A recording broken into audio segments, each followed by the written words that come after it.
Hi, this is Miss Andrea. Lives.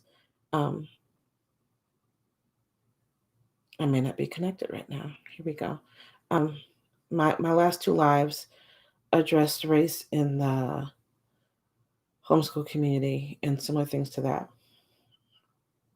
And I make lives because I just don't edit. I just want to make the video and go. Um, so if someone joins my live, then I will roll with that. If no one joins my live, fine. This is just a video about a topic. So, what I want to talk about today kind of involves a confession. And the confession is that I was raised without compassion for the Black community. Me, sitting here in all this brown skin, um, was raised without compassion for the Black community. So, how did that happen? Um, through compliments, mostly through compliments. Teachers, all teachers, and then later the community, later bosses, um, always told me how smart I was. And they didn't say, wow, you're smart, like you tell a normal person. There was often some surprise in it. And when there wasn't surprise in it, it was more like, oh, you're smart, unlike other people who look like you. You're smarter than other people. You are at a higher level than other people. You are very special. Oh, that's great. Tell a kid she's special. But don't tell her that she's more special than the people that she grew up with and the people that are raising her, because I did not get this special on my own. And I butted heads with my mom and siblings during my high school years because this did get into my skin. And it upset me greatly because my family started saying, you think you're better than everyone else. And I had no idea, you know, where this was coming from. So now teachers are telling me that I'm smarter than, better than, brilliant. And my family's going, oh, I know you're not forgetting where you came from. So, all that to say that I entered adulthood with very little compassion for my community. I also entered adulthood in the midst of the crack epidemic. So, there's that. I went away to college, and when I would come home, I would see people that I admired strung out. The boy I had a crush on, crack addict. Um, the young adults who I looked up to, selling drugs. Like, I left a very nice town and I came back to pandemonium. And I hardened and I thought that, well, they must be like that because they don't care about themselves. So there's my introduction. I really have some valuable information for you, though. Um, this um, the August Wilson Century Cycle. Um, every Black person should have this on their shelf. It is 1, 2, 3, 4, 5, 6, 7, 8, 9, 10 books. But they're short. They are plays. Um, August Wilson is a celebrated Black playwright. And these 10 books um, were him writing about one neighborhood in Philadelphia over the course of 100 years. And I guess 3 years ago, at the age of 49, 48 or 49, I grew compassion for my people um, reading this. Crazy, right? I'm going to use a little research. I'm going to use my internet a little bit to refresh some of the things in the books for me. So bear with me. The first book is called Gem of the Ocean. Gem of the Ocean starts us off in 1904 at the Dress, 1839 Wiley Avenue in the Hill District.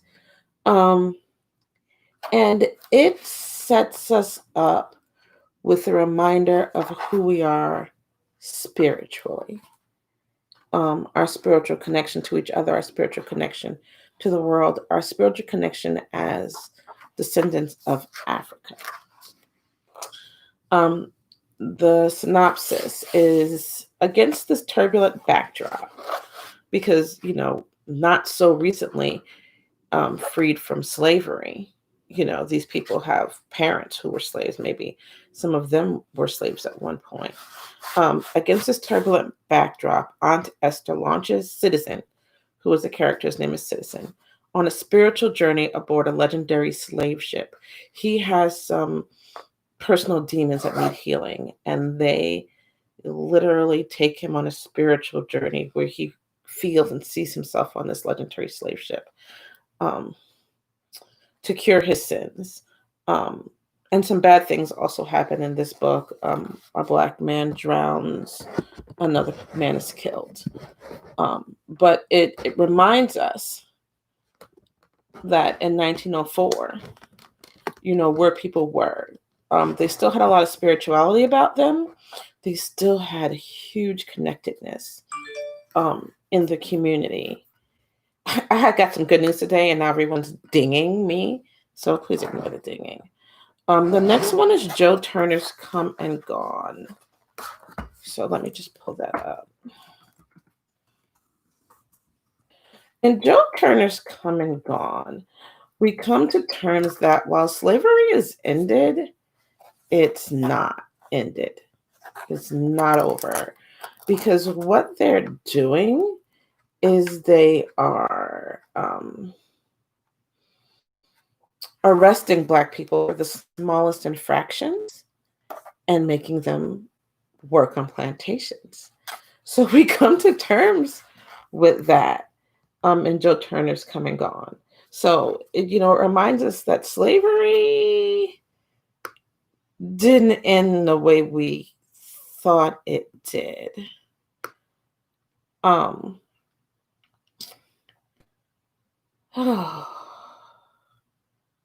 looking for a quick synopsis of it. But basically, the reason the dude's come and gone is because, he gets arrested and put on a plantation for several years, and so his family kind of moves on without him. It's a linear storyline with depictions of everyday life for residents of a boarding house. Boarding houses were very common for Black people. While modern audiences can't necessarily relate with other aspects of this culture, it is definitely plausible in the context of American history.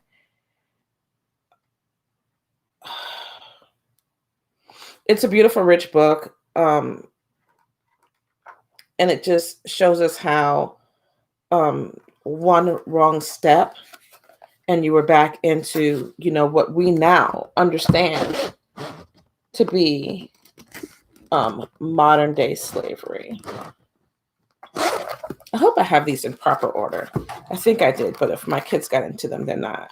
Yeah, 1907, book 3, Ma Rainey's Black Bottom. This is an amazing book.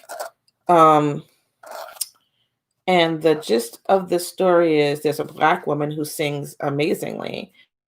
And these white music producers want to record her, but they're upset that she's taking too long to get there. She's a little bit of a diva. How dare she?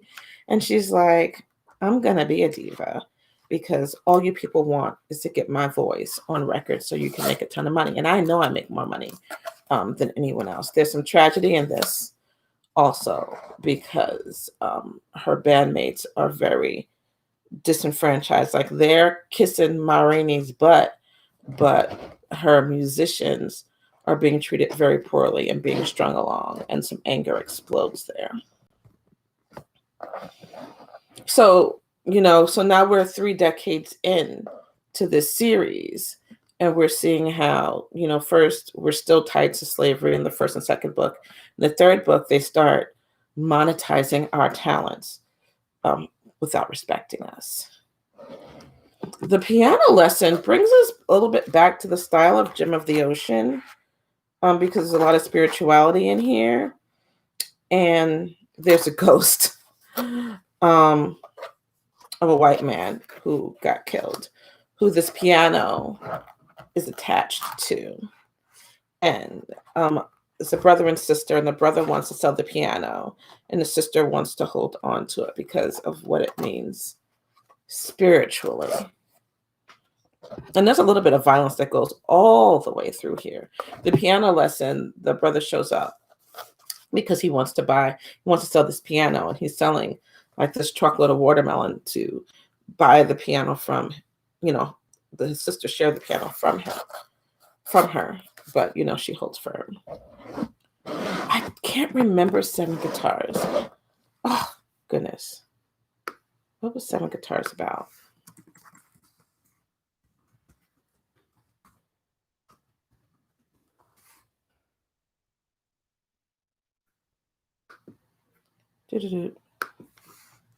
Seven guitars. It's not a popular August Wilson book. But I want to give you a quick. Oh yeah. Okay. It begins and ends. I think we didn't read this one because there was one that we couldn't get the rights to. Because someone was working to make a movie. But it focuses on 7 African-American characters in the year 1948. It begins and ends with the funeral of one of the main characters, showing events leading to the funeral and several flashbacks. Yeah, this one doesn't even have creases in it. So we didn't read this?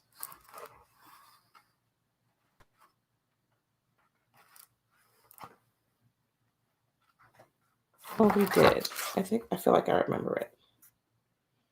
Let me pull up eNotes and just give it quick. And it's just important because I just want people to read this series because you grow compassion for how our people got to where they got to.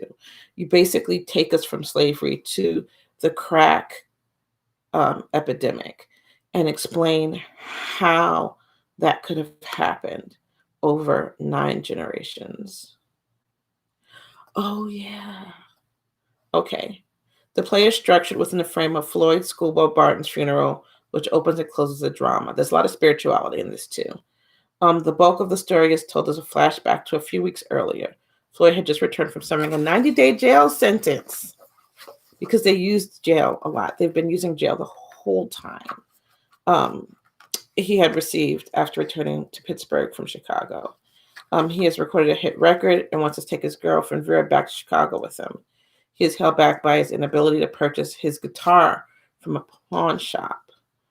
In a dark scene that foreshadows Floyd's death of rooster crows, and Headley describes to the group of friends in the yard that he sees roosters as similar to black men in Chicago. He then gets the rooster and kills it in front of everyone. The play closes at his funeral. Those present do not know that Headley actually killed their friend. There's a lot of spirituality in here. There's a lot of people struggling with their inner demons, and we're 5 decades in from, still being tightly tied to slavery. The sixth book is Fences. We're all familiar with this. This is the sixth book that August Wilson wrote in this 10th century cycle. We're all very familiar with Fences. But here's where we are right now. People have started to dream. But the parents are still tied to, keep your head down and work hard and live your life. Do you know what I mean? So the father and the son butt heads hard. And the father is bitter because, he has dreams too, but he's stuffed them. He doesn't understand why his son wants to pursue baseball. And if you belong to an immigrant family, you know this well, because usually a generation or two in, the children want to start creating and be artists, and the parents are like, no, you're a doctor. You know what I mean?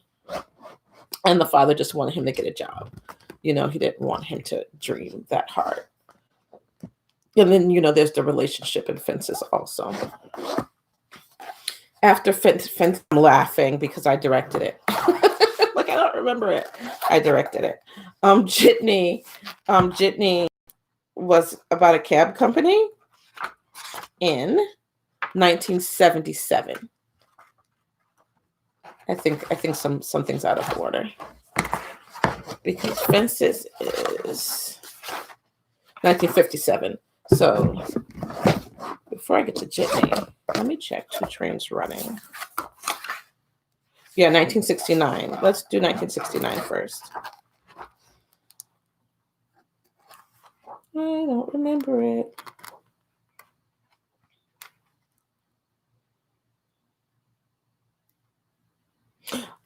Oh, yeah. This is set in a diner across the street from West Floyd's Funeral Home and Let's Meat Market. Is a small restaurant with 4 stools, a counter, a payphone, and 3 blue signs against the wall. The menu is printed. So we all know what was going on in 1969. So it started showing Black people starting to, feel themselves a little and want more for themselves. And then we get to Jitney, and suddenly this neighborhood that had, started out as a refuge for Black people, and in Fences it becomes a neighborhood. Now that same neighborhood is commercial. And Jitney is a cab company that was there. And they're going out of business. Everything's going commercial and then quickly going out of business. It's very awful. And in Jitney, we see a lot of anger. The people are very angry. If you think of Taxi, but angry Black people in Taxi, you start to see their frustration on how, how the neighborhood has gone to pot, not so long after, the civil rights movement. Things are just falling apart. And we're dealing with teenage pregnancies at this point, and young people just trying to make their way in a situation that things just seem to not be working, and no one knows why. Carter was president, and so the economy was bad in the inner city. Anyway, King Hedley, too, if you heard me say Hedley in an earlier play in 7 Guitars, King Hedley is Hedley's son, or is he? And I've seen this play live in addition to the reading that we did.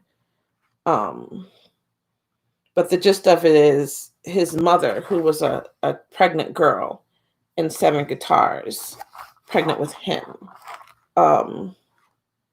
comes back into his life, and he doesn't want her there because she's just as irresponsible then as she was back when he was born. And then he's dealing with his girlfriend he wants is pregnant. And she wants an abortion because raising her daughter was so fraught with ugliness.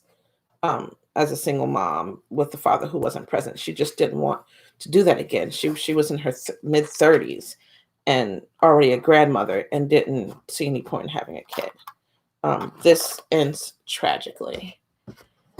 And then the final one is radio golf. So we've seen almost a century of Black people's spirituality kind of leave them and their hope kind of crawl away. And then we end up with radio golf. Radio golf is basically about that one Black guy who got out. You know, the one who all the teachers tell him that he's special and better than the people around him. Sound familiar? You know, that one guy who's looking down on the rest of his neighborhood. He's got some connections. And what he's doing is, by this time, this entire neighborhood, you know, has gone from a refuge to a neighborhood to commercial to boarded up. And he's selling it off. He's a politician and he's selling it off. And in the end, he changes his mind and loses money, and I think loses, is at risk of losing his campaign. But in reading this series, I dropped a lot of my own prejudices against the people that surrounded me in my own childhood. I began to understand that Black people didn't just get disgruntled suddenly. You know, we came out of slavery under constant threat of being re-enslaved. Our talents began to get monetized without paying us. Look at where we're going right now with the whole Aunt Jemima syrup thing. You know, the actress who popularized it never got properly compensated. The woman whose recipes they took never got properly compensated. They monetize our talents and they don't pay us, right? And so then we get to fences where we have generations of people who have just been beat down, and they have so little hope that they try to beat it out of their children, you know? And it just solidified to me. It was like a spiritual awakening.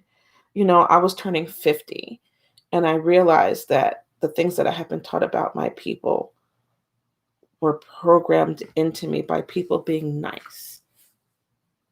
If we want to talk about some of the people from our community that are making videos and talking for the current president, you know, in favor of him, this is how they were made. This is how they were made, by constantly being told that they were better than and smarter than the people that they came from. The last time that was said to me was around the time that I participated in this reading, you know, of this, of all these books. And I had a business. Well, I'm actually closing the business right now, where I sell goods from inside someone else's store. And this particular store, I've moved to a different store by now, but now I'm closing out that business completely to focus 100% on homeschooling. But anyway, I liked the guy and we used to chat a lot. And I don't remember how we got to it, but he said to me, "You're just so much smarter than the other people." And he didn't say the other Black people, but it was so true. I mean, it wasn't so true. It was so evident to me what he was saying.